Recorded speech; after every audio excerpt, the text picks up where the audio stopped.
स्वाति तोते की कहानी। एक जंगल था। सावन के मौसम पर वह जंगल और भी हरा भरा और घना बन गया। एक तोता भी बहुत दूर से उड़ती हुई आकर एक बड़े पेड़ पे घोंसला बनाई। वह पूरा जंगल घूमकर खाना कमाकर फिर से वापस अपने घर पहुंचकर आराम से खाती थी। जब भी फुर्सत मिले तब अपने मीठे मीठे बातों से उस पेड़ से गपशप करती। आगे आगे वह तोता और पेड़ दोनों अच्छे दोस्त बन गए। ऐसे कुछ समय बीत गया। फिर पत्तों के झड़ने का समय आ ही गया। इससे यह बड़े पेड़ के सारे पत्ते झड़ने पर पेड़ पूरा खराब हो गया। तोता उस पेड़ के पत्तों को झड़ना और आसपास के प्रांत के सूखने पर बहुत उदास हुई। एक दिन सुबह उधर से उड़कर कहीं अच्छी हरी भरी फूलों से भरा होने वाली जगह पर जाने का निर्णय किया।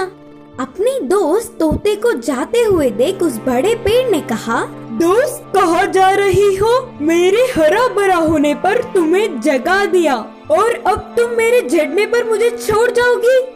फिर से सावन का मौसम आते ही मैं हरा भरा बन जाऊंगा ना? यही रह जाओ, अच्छी अच्छी गपशप करते हुए खुश रहेंगे। तो तोते ने जवाब दिया, नहीं नहीं, मैं यहाँ नहीं रह सकती। पत्तों के ना झड़ने वाले पेड़ आसपास की सुंदर सी जगहों में जाने की सोच रही हूँ। ऐसे उस पेड़ के इतना समझाने पर भी बिना सुने तोता वहाँ से चली गई।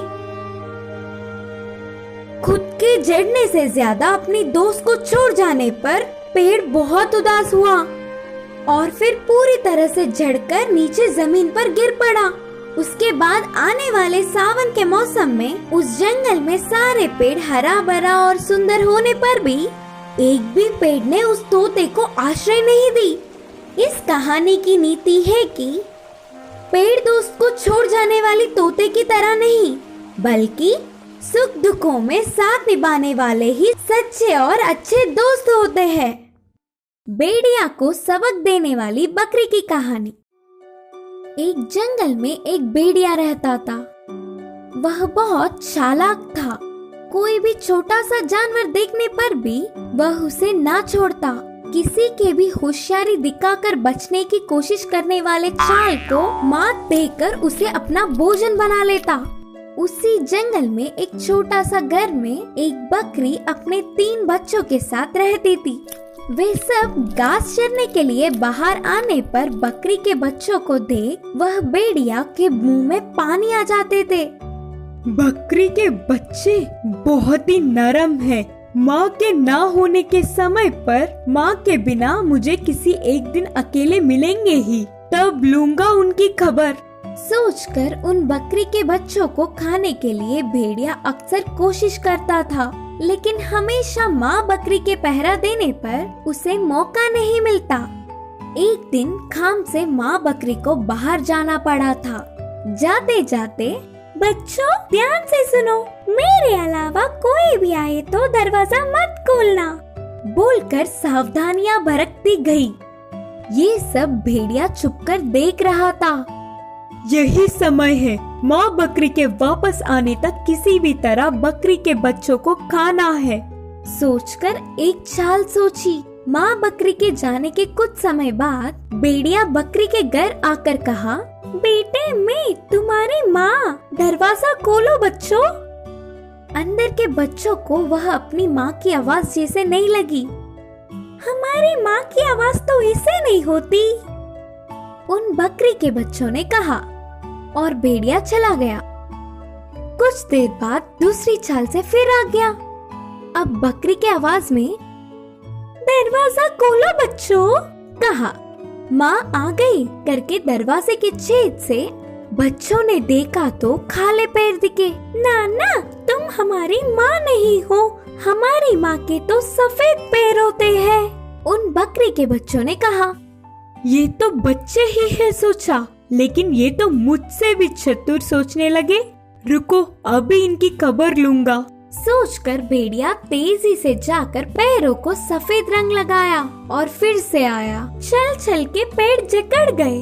दरवाजा खोलो बच्चों करके कहने पर आवाज पैर अपने माँ के जैसे ही होने से बकरी के बच्चों ने दरवाजा खोला। तुरंत भेड़िया सामने रहने वाले 2 बच्चों को निगल गया और उधर से चला गया। कुछ देर बाद माँ के वापस आने पर एक बच्चा ही रोता हुआ दिखा। पूरी बात जानकर माँ बकरी गुस्से में भेड़िए के गुफा के पास गई। भूख बुझाकर अच्छे से नींद में रहने वाले भेड़िया के पेट काट कर अपने बच्चों को धीरे से बाहर खींच लिया और कुछ पत्थरों को भेड़िए के पेट में डालकर फिर से टाके लगा दी। बच्चों को लेकर पास के पेड़ के पीछे चली गई। फिर कुछ देर बाद नींद से उठने वाला भेड़िया कुछ नहीं जानता था और प्यास बुझाने के लिए नदी के पास जाकर पानी पीने के लिए झुकते ही पत्थरों के वजन से नदी में गिर के डूब गया। भेड़िए के पीछा छूटने से बकरी और उसके बच्चे बहुत ही खुश हुए। तब से वे सब जंगल में चैन से रहने लगे। इस कहानी की शिक्षा है कि हमारी दृष्टि और सोच का सीधा हम पर ही असर होता है। शावक कबूतर के संदेह। एक जंगल में एक बड़ा सा नदी था। उस नदी के बाजू में एक पेड़ था। उस पेड़ पे एक कबूतर घोंसला बनाकर रहती थी। कुछ समय बाद उसे एक बच्चा पैदा हुआ। उसे बुद्धि आने पर प्रकृति पूरी विचित्र लगी। उसके साथ रहने वाले पक्षियों के क्रिया भी विचित्र लगे। ऐसे ही पेड़ के नीचे घूम रहे जानवरों के काम उसे अजीब लगने लगे। तब शावक कबूतर को एक संदेह आया। वह किस प्रकार के व्यवहार को पालन करे समझ नहीं पाया। माँ, मैं किससे दोस्ती करूँ? किससे क्या सीखूं? कुछ भी समझ नहीं आ रहा। फिर मैं करूँ तो क्या करूँ? किसी से भी दोस्ती कर लो, पर सिर्फ उनकी अच्छा ही सीखो, बोल के सलाह दिया माँ कबूतर। वो कैसे पता चलेगा? बोल के शावक कबूतर ने पलट के पूछा। जल्दी ना कर, वह तुम्हें अनुभव से ही पता चलेगा। माँ की बात ना समझने पर भी उसने सिर हिलाया। अगले दिन ही छोटी कबूतर को पेड़ के नीचे चींटियां दिखे। उन्हें देख नीचे आकर कहा, ये क्या? तुम सब अपने आप जाने के बजाय सारे एकजुट होकर युद्ध की तरह क्यों जा रहे हो? करके संदेह से पूछा। वह हमारे चींटियों का नियम है। हम खाना लेकर एक के बाद एक जाके आते हैं और साथ ही टील भी तैयार करते हैं, बोल के कहा एक पुरुष चींटी। खाने के लिए घर जाने के लिए इतनी मेहनत क्यों करना? देखो तो तुम्हारा पागलपन लगता है, करके हंसकर फिर से पेड़ चढ़ गई। उसके बाद पेड़ के छाल को चुभती हुई आवाज सुनकर शावक कबूतर उस तरफ घुमा। एक पंछी पेड़ पे चढ़कर वही काम की तरह चुभती दिखी। हे, क्यों ऐसे तुम्हारी चोंच छुपा रहे हो? करके चिढ़ाते हुए कहा। पेड़ के छाल को चुभकर कीड़े खा रहा हूँ और साथ ही मेरे बच्चों के लिए खाना भी ले रही हूँ। उस पंछी ने कहा, खाने के लिए क्यों इतनी पीड़ा सहना? तुम्हारा काम तो बेकार लगता है, करके हंस पड़ी और उधर से निकल गई। दूसरे दिन पेड़ के ऊपर बैठा हुआ बंदर दिखा और बंदर से दोस्ती करूंगी करके कहा। इससे बंदर ने कहा, तो तुम मेरे पीठ पर बैठ जाओ, तुम्हें मेरे कष्ट दिखाऊंगा, बोल के अपनी पीठ पर बिठा लिया और पास के एक गांव ले गया। उधर बच्चों के हाथों में केले और गुबालों को छीनकर उछल के पेड़ पर बैठ गया। देखो मेरे कारनामे, कितनी आसानी से बिना मेहनत किए खाना ढूंढ लिया, बोलते हुए कबूतर को केले दिए।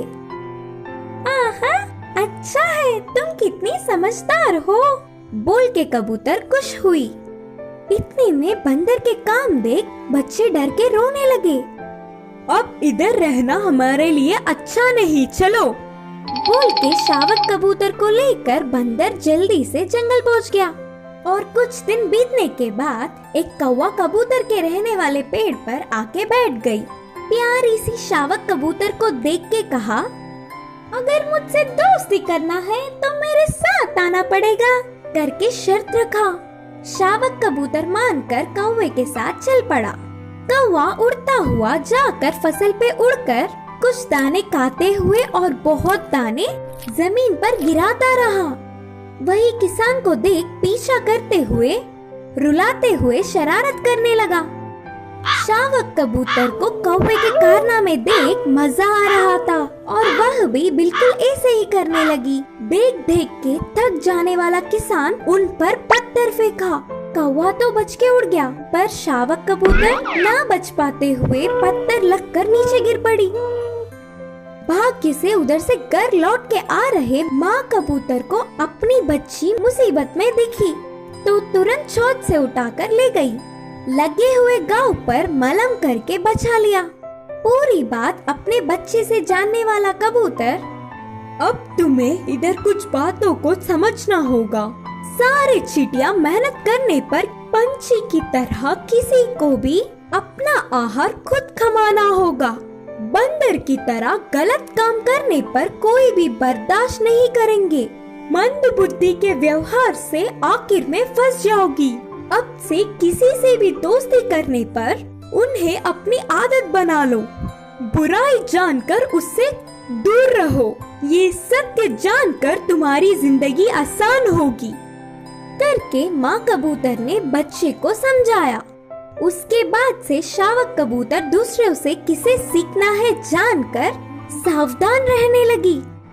इस कहानी की नीति है कि हमें किसी से भी दोस्ती करने पर अच्छाई ही सीखनी चाहिए।